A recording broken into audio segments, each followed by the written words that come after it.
Olá, amigos do Colégio Êxodos TV, sejam bem-vindos a mais um episódio do Contextualizando. Hoje falando sobre a questão palestina, um assunto muito importante, para nossas áreas, principalmente, professor Lucas de História, professor Teixeira de Geografia, e vamos falar a princípio do que está acontecendo. Nos últimos dias, há uns 10 dias atrás, no sábado pela manhã, o Hamas, que é um grupo extremista muçulmano fixado na faixa de Gaza, lançou ataques contra Israel, atingindo inclusive a capital Tel Aviv e deixando muitos civis mortos. Vale destacar que esse ataque do Hamas foi um dos maiores ataques dentro dos últimos 50 anos e aconteceu de surpresa, pegou muitos civis, ali na região próxima da faixa de Gaza, Então foi um ataque que abalou realmente muito as estruturas políticas e sociais ali de Israel e que está gerando consequências, devastadoras para os dois lados. Israel, obviamente, está armando um contra-ataque. Para a gente situar o nosso seguidor, Lucas, a Palestina hoje ela funciona da seguinte forma. Em 1948, Israel fundou seu Estado, com a autorização da ONU. Então, aquela região lá tem o Estado de Israel, além de duas áreas que seriam destinadas aos palestinos. A faixa de Gaza, uma área bem pequena, estreita, do lado do Mar Mediterrâneo, e a Cisjordânia. A Cisjordânia é uma área que Israel colocou muitos assentamentos. Ela está meio que fragmentada, dividida entre os israelenses e palestinos. Já a faixa de Gaza não. A faixa de Gaza ela é super povoada, densidade demográfica muito alta, e é lá que o Hamas tem a base. Professor Lucas, você que é historiador e entende bem desse assunto, Israel está numa escalada da extrema-direita, Sim. O Benjamin Netanyahu, popularmente chamado de Bibi Netanyahu, Será que a gente pode chamar de Bibi? Isso é muito íntimo, Mas o Netanyahu, ele tomou algumas medidas antipalestinas que talvez tenham contribuído para isso. Você pode falar sobre esse assunto? Sem dúvida, posso sim. Houve uma escalada da extrema-direita no governo de Israel nos últimos anos, principalmente com essas medidas do Benjamin Netanyahu, medidas em que ele tentou diminuir os poderes do Supremo Tribunal Federal de Israel, medidas também antipalestinas, como proibição de hasteamentos de bandeira palestina, extradição de palestinos que estavam residindo nas regiões de Israel para a faixa de Gaza ou para a região da Cisjordânia. Então foram medidas que, ao meu ver, diminuíram mais ainda a esperança dos palestinos de viabilizar o Estado palestino livre, certo? E dessa forma, com ações extremistas por parte de Israel, acabaram levando, promovendo ações extremistas também por parte da Palestina, por parte do Hamas, que hoje é o grupo que administra ali a faixa de Gaza. É importante dizer que esse grupo nasceu ali na década de 80 e 87, se eu não me engano, com o ideal de promover ali a fé islâmica, colocar em prática a Sharia, que é a lei do islamismo, em prática ali na região da faixa de Gaza e na região da Palestina, mas o Hamas acaba não representando todos os palestinos, porque na Palestina existem palestinos cristãos, existem palestinos muçulmanos, e inclusive uma minoria palestina judaica. Então, dessa forma, o Hamas ele promove ali uma série de ações violentas, ações que tentam ali inferir o território que hoje é território de Israel, também como uma forma de revidar os avanços de Israel durante as últimas décadas. Porque você comentou aí que o Estado palestino existe desde 1948, o Estado de Israel, desculpa, desde 1948, através da promulgação ali da ONU, que definiu a criação do Estado de Israel, mas desde essa criação, as relações entre palestinos, muçulmanos e judeus israelenses né, sempre foi muito conturbada, Sim. né, porque aquela área é uma área que remonta a uma disputa, né, religiosa e política milenares. Vale dizer que essa área da Palestina já esteve sob domínio, né, do Império Turco Otomano, mais para trás ainda do Império Romano, né? Então foram áreas que já estiveram sempre sob dominação externa, mas quem reside naquela área ali são povos históricos, né, como os cananeus, né, que são antepassados dos palestinos, e os próprios judeus, né, que também reivindicam aquela terra através da sua cultura religiosa, né, acreditam que aquela terra foi uma terra prometida por Deus a eles, né, a terra de Canaã, né? Tiveram que sair diversas vezes, né? Sofreram pelo menos aí umas 3 diásporas, né? Que são aquelas migrações forçadas. A primeira delas foi na época de Moisés, ainda quando o Império Egípcio se expandiu e escravizou os judeus, né? A segunda, durante o Império Romano, onde os judeus tiveram que deixar ali a sua terra e se fixaram em várias colônias pela Europa, né? Pelo norte da África, enfim. E ao mesmo tempo, os palestinos também reivindicam aquela terra. Há um debate, inclusive, sobre isso, dizendo que também já estavam antes do que os judeus, né? Então são questões bem delicadas, bem complicadas, que envolvem não só política e não só religião, né? Envolve toda uma cultura de dois povos. E que a gente não vai conseguir chegar a uma solução ou a uma definição de quem estaria com a razão. Né? Exatamente, é muito complicado. Alguns especialistas também falam que, com o apoio dos Estados Unidos, Israel começa a fazer alguns acordos com algumas nações muçulmanas. Por exemplo, já fez esse acordo de paz com Emirados Árabes Unidos, com Bahrein, e recentemente estão tentando com a Arábia Saudita.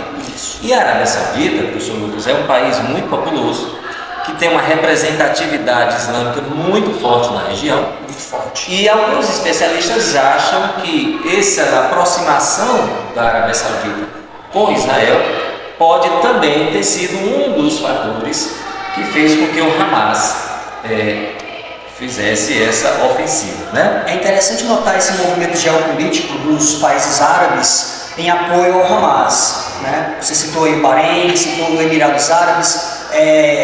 Existem também relatos de que existem muitos financiamentos vindo do Catar, que é um país extremamente rico, né? A própria Arábia Saudita, que também teve um crescimento exponencial nesses últimos anos. Certamente assume que apoia o é um dos principais, né, apoiadores do Hamas, porque assume, né, indícios de que há um financiamento do Irã ao Hamas, e um apoio a essa causa palestina, né? Um apoio a essa causa de criar um Estado palestino nessa região, que é uma região que está em constante disputa. E que de 47 para cá vem perdendo território. Vem perdendo território. E vem também isso é muito importante, né, falar isso, porque desde 47, que foi quando foi definida a proposta da ONU, e 48, quando o Estado de Israel se estabeleceu através da guerra de independência, né, de Israel, o avanço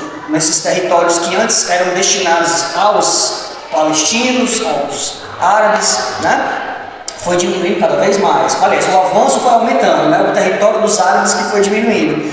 Então, muitos defensores da ideia do Estado palestino veem esses ataques, né, não justificam, não, mas veem esses ataques como uma forma de defesa dos palestinos contra o avanço israelense. O ministro de Israel, a fala dele, diz o seguinte, isso é muito preocupante: a faixa de Gaza vai ficar menor.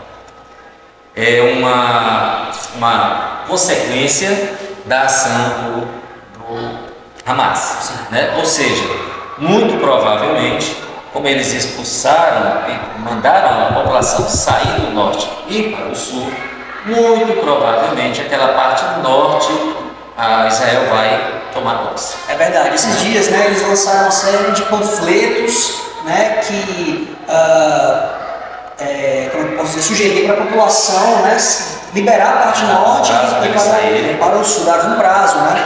Então, acredito que os próximos movimentos serão esses de avanço por terra por parte de Israel, tomando ali a parte norte da faixa de Gaza, né? Então, muitos civis estão já se movimentando para sair ali da parte norte, tentando escapar principalmente ali pela fronteira da faixa de Gaza com o Egito, né? Ali a fronteira do Sinai. A Península do Sinai, ali a fronteira aqui do Rafah, né? Muito tem sido negociado aí, principalmente com o Egito, para se abrir uma passagem humanitária, né, um corredor humanitário naquela região, para que, né, os civis palestinos possam escapar por ali. Professor Lucas, as grandes potências do mundo, Estados Unidos, China, a Rússia, de certa forma ainda tem uma importância política principalmente muito grande naquela região da Europa Oriental e da Ásia. O posicionamento deles, no seu entender, leva a crer que há uma possibilidade de uma guerra mais geral, porque China e Rússia apoiam os palestinos, né? Declarações, os Estados Unidos, todo mundo sabe, são aliados de Israel. O Irã e os outros países árabes também já se pronunciaram. O Hezbollah, na parte norte, na fronteira norte de Israel, no Líbano, também já fez ações ali. E aí a coisa parece que, se não tiver uma mediação, a própria ONU está meio que perdida, né? Faz reuniões e não chega a nenhum acordo, e a gente teme algo pior. O que você acha dessa situação aí? E remete muito a uma reconfiguração de uma Guerra Fria, né? Onde os países mais poderosos economicamente, né, com maior influência, acabam usando essa influência e usando essa guerra, usando a questão entre Israel e Palestina para medir as suas forças, para medir ali, né, os seus papéis diante da configuração política mundial. E isso eles têm experiência, que já fizeram muitas vezes. Com certeza, né? Se a gente pegar aí do final da Segunda Guerra Mundial de 45 até 1991, quando foi a queda da União Soviética, nós temos várias décadas de Guerra Fria e de disputas, né? E de guerras por tabela, né? Guerra do Vietnã, Guerra das Coreias, tudo isso foram guerras, né, de influência, né, entre esses dois polos, né, principalmente pegando os Estados Unidos, pegando ali a Rússia, né, também, e agora a China, que é uma potência que, né, ascendeu economicamente esses últimos anos. Então, se a gente parar para pensar que aquela região do Oriente Médio sempre foi uma região que esteve sob influência externa, né, na antiguidade, né, sobre os grandes impérios persa, romano, né, já na Idade Moderna e contemporânea sobre o domínio da Inglaterra, né, então é uma região que sempre esteve sob essa influência externa, uma região rica em petróleo, e uma região riquíssima em petróleo, né, então o interesse vem principalmente dessa área. Para a gente encerrar, professor Lucas, a gente tem visto na mídia, no Brasil e no mundo, manifestações pró-Israel e pró-palestinos. Há meio que uma divisão, né? Uma bipolaridade em relação ao assunto. É lógico que a gente vê muita gente que não tem muita noção das coisas, falando e na mídia, como aí no Instagram, com as redes sociais, eles acabam dando voz a pessoas que se posicionam sem ter uma base nenhuma, né? Como é que você vê isso? Porque você acha que tem mocinho na história, tem vilão na história? É importante a gente, né, não partir desses maniqueísmos, né? Ou seja, tem um lado bom, tem um lado ruim, esse aqui é legal, esse aqui é ruim, porque tudo vai depender do ponto de vista e da perspectiva em que se olha. Se você olha da perspectiva ocidental, né, dessa perspectiva mais ligada aos Estados Unidos, a Israel, claro que o Hamas, os palestinos vão ser os vilões da história. Mas se você parte da perspectiva oriental e árabe, né, os judeus vão ser os vilões da história, né? Então, a gente não pode partir desses pontos de vista maniqueístas entre bem e mal. Então, como a gente falou aqui anteriormente, é um conflito que envolve vários, né, contextos, vários nuances. Então, a gente não pode generalizar.